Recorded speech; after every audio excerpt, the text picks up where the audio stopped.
ओम नमः शिवाय। ओम नमः शिवाय। ओम नमः शिवाय। हमारे सभी श्रोताविंद और दर्शकों को भगवान भोलेनाथ का बहुत बहुत आशीर्वाद प्राप्त हो और हमारे दर्शक वृंद इस चैनल के माध्यम से हमको सुन पा रहे हैं। हमको भी अच्छा लगता है आपका लाइक, आपका कमेंट, और हम भी ये चाहते हैं कि परमात्मा ऐसी कृपा करे कि एक ऐसी परिस्थिति बने कि जब हम लाइव आपसे जुड़े और हम लाइव आपकी संपूर्ण समस्याओं का समाधान करें। अभी तो मात्र मैं इतना ही बताने का प्रयास कर रहा हूं कि हमारे जीवन में समस्याएं आती कैसे हैं और इनका निदान कैसे होता है। और जो आज मैं समाज के अंदर देख रहा हूं ना, लोग कहते हैं, बहुत सारे कमेंट्स आते हैं, बहुत सारी परिस्थितियां समाज के अंदर, संसार के अंदर चल रही हैं कि आध्यात्मिकता से कैसे समस्याओं का समाधान होता है, आध्यात्मिकता से कैसे लोगों का विनाश होता है, कैसे लोगों को दूर किया जा सकता है, तंत्र से, मंत्र से, ज्योतिष से, गणित से, गणना से कैसे लोगों के भाग्य को बदला जा सकता है। अरे भाग्य तो कर्म से बदला जा सकता है, योनि ही हमारी कर्म योनि की है। कुछ भक्तों ने हमसे पूछा, महाराज क्या ज्योतिष वाकई में भाग्य को बता सकती है?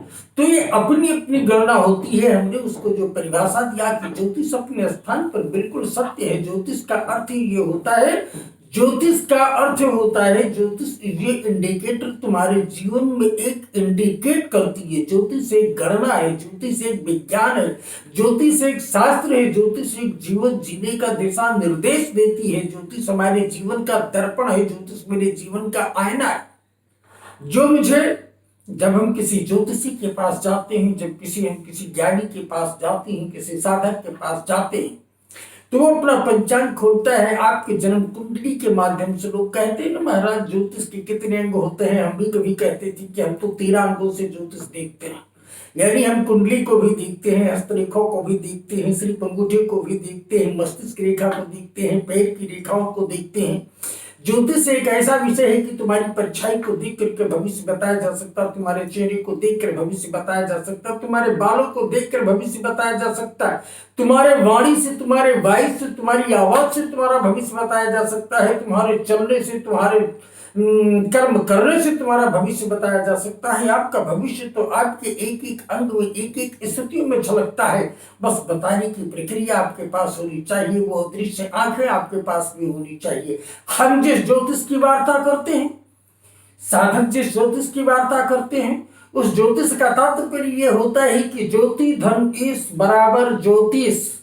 यानी जब तुम ध्यान योग के अंदर आओगे, उस परमात्मा चिंतन में अपने तत्व को जागृत करने के योग में आओगे, तो तुम्हारे आज्ञा चक्र पर जो ज्योति जलती है, जिसको कहते हैं ब्रह्म ज्योति दिव्य शक्ति अनादि ओम नमो नमः।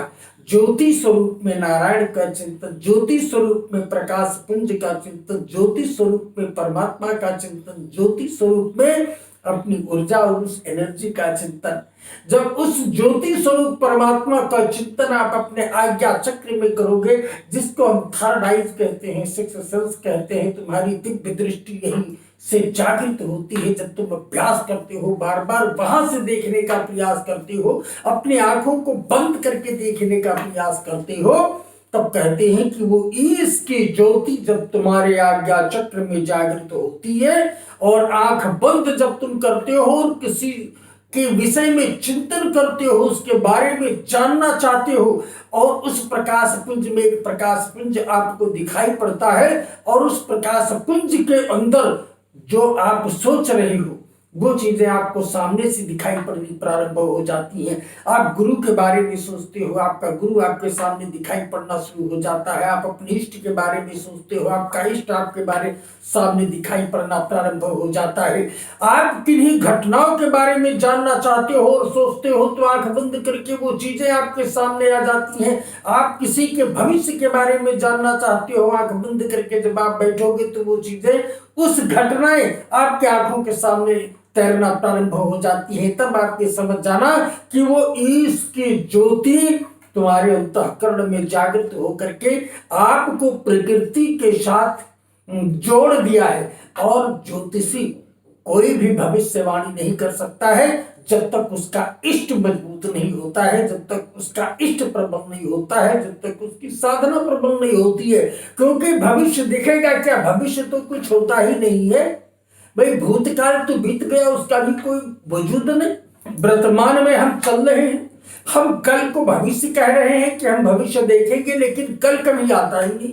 कल आता है वो आज भी बदल जाता है, तो आप कैसे भविष्य को देखोगे। आप अपने वर्तमान को संभालो, आने वाला भविष्य भी तुम्हारा वर्तमान बन जाएगा और तुम अपने भविष्य को देखने में स्वयं सक्षम हो जाओगे। जिस दिन तुम उस परमपिता परमात्मा का चिंतन अपनी आत्म जागृति के माध्यम से करोगे, तुम्हें भविष्य कहीं पर पूछने की या भविष्य दिखाने की आवश्यकता नहीं पड़ेगी। या जिस दिन ऐसा गुरु आपको प्राप्त हो जाएगा, ऐसा भविष्यवक्ता आपको प्राप्त हो जाएगा जो आंखों को बंद करके आपके भविष्य को देखे, तो प्रकृति के अंदर क्या चल रहा है वो आंख को बंद करके ही देखा जा सकता है। बाकी जिन चीजों को हम रेखाओं के माध्यम से देखते हैं, जिन चीजों को हम कुंडली के माध्यम से देखते हैं, जिन चीजों को हम लक्षणों के माध्यम से देखते हैं, जिन चीजों को हम अंक ज्योतिष के माध्यम से देखते हैं, जिस भविष्य को हम किसी भी प्रारूप में, किसी भी अंगों के रूप में हम देखते हैं, वो सब हमें हमारे लक्षणों के आधार पर हमें एक बाह्य भविष्य का दिशा निर्देश देते हैं, हमें एक इंडिकेशन देती है, हमें एक रास्ता चलने का मार्ग देते हैं, लेकिन वो सटीक भविष्यवाणी नहीं कर सकते हैं। सटीक भविष्यवाणी वही कर सकता है जो प्रकृति को देखता है, आंख बंद करके जो भविष्यवाणी करता है, जिसके साथ इष्ट की शक्ति होती है। कभी कहते हैं महाराज क्या रेखाओं से भी भविष्य बताया जाता है? रेखाओं से भविष्य बताया जाता है। जैसे हमने कहा, आपके कर्म के हर क्रिया से, आपके कर्म के हर विषय आपका भविष्य निर्धारण किया जाता है।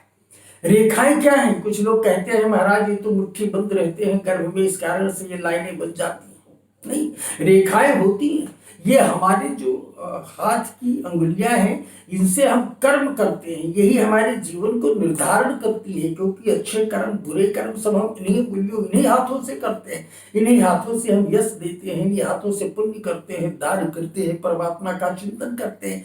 तो जो इनमें रेखाएं हैं वो परिवर्तित होती रहती हैं। इनमें जो 4 मुख्य रेखाएं होती हैं जिंदगी की, यानी जीवन रेखा, हृदय की रेखा, और जो हमारी मस्तिष्क रेखाएं हैं, और जो हमारी भाग्य रेखा है, ये 4 रेखाएं हमेशा अनवरत रहती हैं। लेकिन जब हम इन रेखाओं पर अन्य चिंतन करते हैं तो हम इन अंगुलियों पर चिंतन करते हैं। खाली रेखाओं से भविष्य नहीं देखा जाता है। हमारे हाथ की बनावट से हमारा भविष्य निर्धारित किया जा सकता है, हमारे नाखून के कलर से हमारा भविष्य निर्धारित किया जा सकता है, हमारे हाथ के पोरों से जो हमारे पर्वत होते हैं, जिनको हम बृहस्पति पर्वत, शनि पर्वत, सूर्य पर्वत, बुध पर्वत, चंद्र पर्वत, मंगल पर्वत, शुक्र पर्वत कहते हैं, मणिबंध कहते हैं, अलग अलग क्रियाओं से।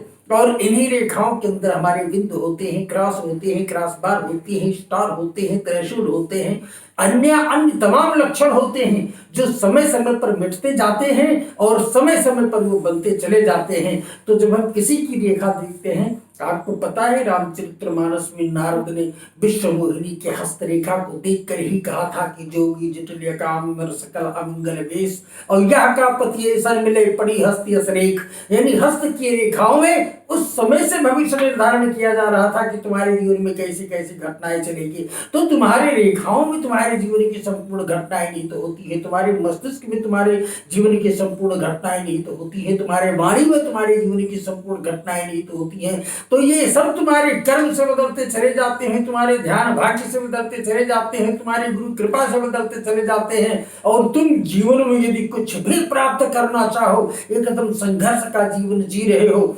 एकदम गंभीर जीवन जी रहे हो, तुम्हारे जीवन में जीने की इच्छा समाप्त हो गई हो, तो आप किसी गुरुता से जुड़ो, किसी गुरु के शरण में जुड़ो। और वो समय भी बहुत जल्द आएगा जब हम लाइव आपके साथ जुड़ेंगे और लाइव ही आपकी समस्याओं का समाधान होगा। ऐसे बैठ करके ही, क्योंकि वो ऊर्जा तो कहीं कहीं भी पहुंच सकती है, और पर्सनली हम मुलाकात करके भी हम आपकी समस्याओं का समाधान करेंगे, सुनेंगे। ये भी समय बहुत जल्द आएगा। ईश्वरीय सत्ता है कि भी हम आपको स्क्रीन पर दिख रहे हैं, कभी हम आपको बहुत जल्द लाइव दिखना प्रारंभ करेंगे। और मात्र ये मैं आपको निश्चित करता हूं कि चाहत मात्र से, साधक के चाहत मात्र से सामने वाले की इच्छाएं पूर्ण हो जाती हैं और उसके सारे ग्रह दोष समाप्त हो जाते हैं, उसका दरिद्रता का विनाश हो जाता है, रोगों की मुक्ति हो जाती है। चाहने मात्र से, एक शब्द मात्र से जो लोग कहते हैं ऐसा कैसे होता है, ये प्रक्रियाएं होती हैं और इसको हम करते हैं और हम करके दिखाएंगे। और हम ज्योतिष के बारे में भी आपको पूर्ण जानकारी देंगे, कुंडली के बारे में भी पूर्ण जानकारी देंगे, रेखा के बारे में, उनके ज्योतिष के बारे में, और इनका एक वैज्ञानिक विश्लेषण करेंगे कि इनका आपके जीवन पर क्या प्रभाव पड़ता है, या आपके जीवन को बदलने में सक्षम है अथवा नहीं, या आपके जीवन को अगर बदलेंगे तो कैसे बदलेंगे, और अगर इनका प्रभाव आपके जीवन पर पड़ता है तो कैसे पड़ता है। इस प्रैक्टिकल को हम आपको बताएंगे और आपको ये महसूस कराएंगे कि ये ना अंधविश्वास है, ये ना पाखंड है, लेकिन नहीं, जहां सकारात्मक नकारात्मक दोनों ऊर्जाएं साथ साथ चलती हैं, जहां अच्छाइयां होती हैं वहां बुराइयां होती हैं, जहां अकल होता है वहीं नकल होता है। तो इस प्रकार से हम जहां व्यक्तित्व होता है वहीं क्लोन होता है। हर विषय, हर वस्तु का क्लोन तैयार किया जा सकता है। सत्य और असत्य दोनों साथ साथ चलते हैं। एक सत्य भाषण भी करता है, एक असत्य भाषण भी करता है। एक के साथ चमत्कार होता है जो प्रकृति करती है, एक चमत्कार करता है जो दुनिया को करके दिखाता है, लोग उसके पीछे घूमते हैं। हमारे साधना क्षेत्र में चमत्कार का मात्र उतना ही महत्व है कि जैसे एक धूल और एक गर्दे का, चमत्कार का कोई महत्व नहीं है। और जब ईश्वरीय सत्ता चमत्कार करती है तो बड़ा चमत्कार होता है, भयानक चमत्कार होता है। उन चमत्कारों से संसार की गतिविधियों का कल्याण होता है। तो चमत्कार भी हमारे जीवन में क्रिएट किए जाते हैं, बनाए जाते हैं, किए जाते हैं। चमत्कारों पर भी बहुत ज्यादा व्यक्ति को भरोसा करके अपने आप को समर्पित नहीं करना चाहिए, विश्वास में नहीं जाना चाहिए, पाखंड में नहीं जाना चाहिए, क्योंकि ईश्वरीय सत्ता हमारी चमत्कार स्वतः कर देती है। और ईश्वरीय सत्ता जब चाहती है उसी क्षण से मेरे जीवन में चमत्कार हो जाता है और मेरा जीवन जीवंत तो उठता है। मेरे जीवन की संपूर्ण इच्छाएं पूर्ण हो जाती हैं, क्योंकि ये एक घटना है, विदिन एक सेकंड की, एक सेकंड में घटना घटेगी और तुम्हारा जीवन बदल जाएगा। इस क्रिया के बारे में भी हम आपको धीरे धीरे बताएंगे और परमात्मा की कृपा आपके ऊपर बरसेगी, ऐसा हम उस ईश्वरीय सत्ता से अनुरोध करेंगे। जय मां कामाख्या, जय परम सत्य।